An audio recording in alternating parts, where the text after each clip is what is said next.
All right, welcome to Talkin Investing. I am Tom, and as always, this is not financial advice. Today, I want to talk about Bitcoin and the Bitcoin miners. It's the middle of the trading day on Friday, so we do have a live stream after hours today. So after the market closes at 4:15, we will be live. You're welcome to join us there. In addition to that, please remember to subscribe to the channel and hit the notification bell. Also, if everybody could please smash the like button, it makes a big difference for the channel. Lastly, you can join the channel and become a member by hitting the join button on the YouTube page. And if you don't see a join button, then there should be a link below. Members get some additional content in addition to a once a week additional members only live stream, and the members get to pick one video a week for me to do a deep dive on. So we'd love to have you there. Let's talk about Bitcoin. Okay, I'm going to start just by showing the big board, and you're going to see it's mostly red, but we're not deep red today. Everything is very level so far today. The futures were green all morning, and then of course the market opened and we gravitated back towards zero. The two largest market caps, Riot and Marathon, they're both down about 2.8%.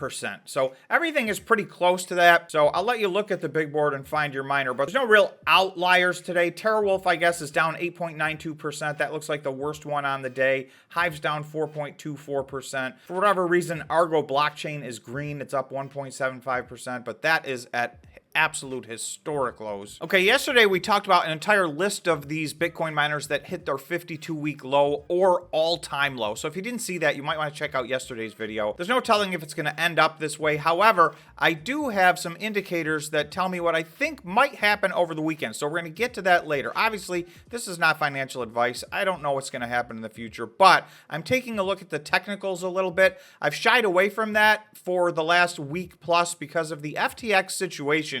That external event was creating downward pressure that were making the fundamentals and the technicals a little bit irrelevant for the short period of time. But I think we may be gravitating back towards that. So I'm going to give you my opinion on where I think we're going next. Okay, let's get right to it. This is Bitcoin on the 15-minute time frame. So as always, there's an orange line where Bitcoin was when the equity markets closed in the US yesterday. So that was at around 16,680. We're currently at around 16,640. So we're about $40 different from where we closed yesterday. We've been right on top of this line really over the last 24 hours. We did have a little bit of a push up for a while, but not very much. And then we gravitated right back down to it. So this is extremely sideways activity. But all of this is down at what I think is an artificially low number. And I want to go to some larger time frames to show you why I think that. Okay, here's Bitcoin on the 4-hour time frame. So once again, you can see with this orange line, we've got a lot of very sideways activity in the last 24 hours. And really prior to that, we had about a day of sideways activity just a little bit below this. So this is almost 2 full days of not much activity. If anything, a small bump up, but very sideways. What I really want to look at is this period. Those are the 2 days that really we got the impact from the FTX situation. It was unfolding. It started to unfold on the 7th.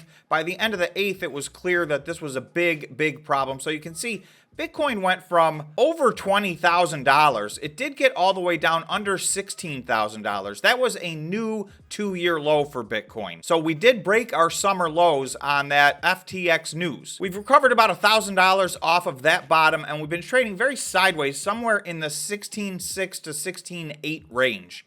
So we've been very steady in that range for 2 days, but you can see this was a gigantic downward move on gigantic volume, and this was all on FTX uncertainty and panic. So, and the other thing that happens is as these types of things unfold, certain companies, FTX included, has to start liquidating some of their digital assets in order to return funds to their customers. So this has a bit of a cascade effect in the short term. So you can see there was a gigantic push downward. This was really about a $4,000 move to the downside.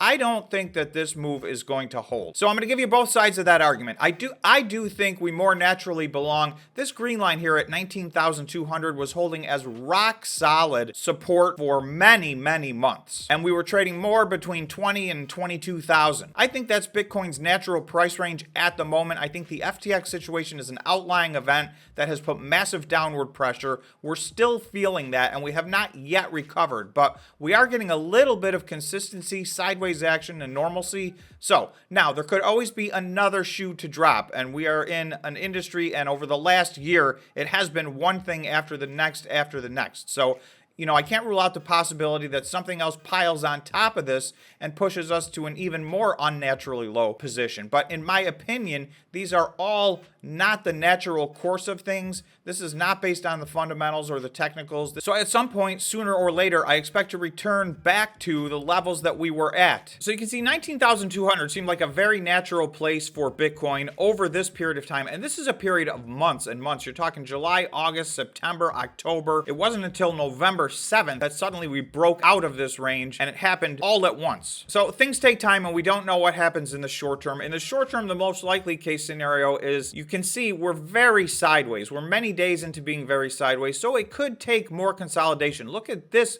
long period from September 19th through October 24th. This whole period was consolidation right here, and then we took a nice move up. That move ended with the FTX situation. Now, there was some other technical things showing that we might be due for a pullback at this time, so I think those confluence of events occurred and we had a giant drop in Bitcoin. But now we're starting to get this consolidation period again. So quickly, I do want to look at a few of the technicals. I have not been looking at these for a while because, again, I think the FTX situation is totally dominating the price action, but we may be moving out of that. We're about to head into a weekend. If we can get some stability over the weekend, perhaps next week we could start to see some upward pressure in Bitcoin. So this is the RSI on the 4-hour time frame. So there's a couple of ways to look at this. The first thing is, at the end of this FTX situation, this got all the way down to 9. So the RSI at 9 is monumentally oversold. You will rarely, if ever, see it go below 9. So that just goes to the massive amount of downward pressure that this FTX situation put on Bitcoin. For the 4-hour time frame to be at 9 on the daily RSI is monumentally oversold. I think that was a very clear bottom. We haven't even been back close to that since. In addition to that, we can see sort of a trend line starting to form here. We're in a real tricky spot. We tested 50 on the daily RSI. That is exactly neutral. So we tested that a couple of days ago. It did pull back a little, but it held above this rising line of support. Then yesterday, we did get up to 52.5 on the daily RSI. So we did break through 50, but again, we've pulled back a little. So the question is this line of support or something like it going to hold and we can bounce up and create 50 as a line of support, or is 50 going to hold as resistance and then maybe we need to pull back and reset ourselves? But to me, it looks like the momentum is in the right direction. I know from a price standpoint on the Bitcoin action, it doesn't necessarily look like that, but this has been positive momentum for several days now since we reached this wildly oversold spot at 9 on the 4-hour RSI. Lastly, you can see the same thing. You can see on the MACD, we had a bearish crossover here late on Sunday night, the 6th, and then for these 2 days, these are the 2 FTX days, I'll call them, we had a bearish crossover and we had massive bearish activity. But on Thursday the 10th, so that's over a week ago, we had a bullish crossover on the 4-hour time frame. That has held for the last week. So we have not picked up massive momentum. Again, I think this is a lot of consolidation, but to have an extended period of green candles like that, I think is a positive step in the right direction. Again, it leaves us a chance to break through that 50 on the RSI and maybe see if we can run up a little. Okay, so this is back to the 1-day time frame. If we look at the daily RSI, you'll see on November 4th, we were actually above this line at 61. We were really in an area of momentum. Well, that did seem to slow down, and then obviously the FTX situation happened, and we went from really about as high as we've been on this all year to oversold in those 2 days. We got under 25 on the 1-day RSI. So that is very oversold territory. It does get worse than that. You'll see when we bottomed out and flash crashed to the bottom in June of 2022, we did get all the way down to 21. So we didn't get quite there, but we did get very oversold. And then you can see we seem to be going sideways somewhere around 35. So we do need to see a break to the upside on this. This is very sideways activity. And this is really now 1 week into this from last Thursday until today, which is Friday. We've really been very sideways on the RSI at around 35. So what we're looking to do is get a break to the upside and make a run towards 50 and maybe a run towards 60. We had a bearish crossover on the 8th, and that was during this 2-day period where FTX took over. We've been getting smaller and smaller red candles on the daily MACD. So this seems to be moving potentially towards a bullish crossover. If this momentum continues, this is where I think we could possibly take our run back up to. The first thing we need to accomplish is get back to this red line right here at 17,567. That was the flash crash from this summer. So that was the 2-year low prior to this FTX situation. Can we reestablish the summer lows as a line of support, which they were for 5 full months? And if so, I'd like to see that happen over the next 1 to 2 weeks. We have a short window of time here that I've been talking about for a while, from the middle of November to the middle of December, where I do think that the market itself and Bitcoin has some room to rally. I'm still holding a price target in that short-term rally to get back to this purple line. We got to this line in the middle of September, so that was just a couple of months ago. We had a nice small rally and then we pulled back.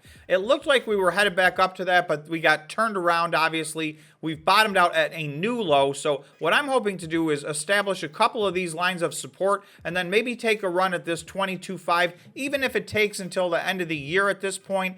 My price target had been 30,000 for the year end. That's starting to look like it's unlikely. I do think 22.5 is in play. I do think 25,000 is in play, but we need to see some progress, and we can't have another giant negative piece of news come out, because you can see in the short term, and that can last for weeks or a month, this does set us in the wrong direction. So again, we're going to have a live stream today after the market closes at 4:15. You're welcome to join us on that, and we'll see where the day finished. I will do updates over the weekend to see how Bitcoin is doing. So thanks again for watching, and if you made it this far, please remember to subscribe to the channel and smash the like button. We'll see you in the next video or on the live stream today at 4:15.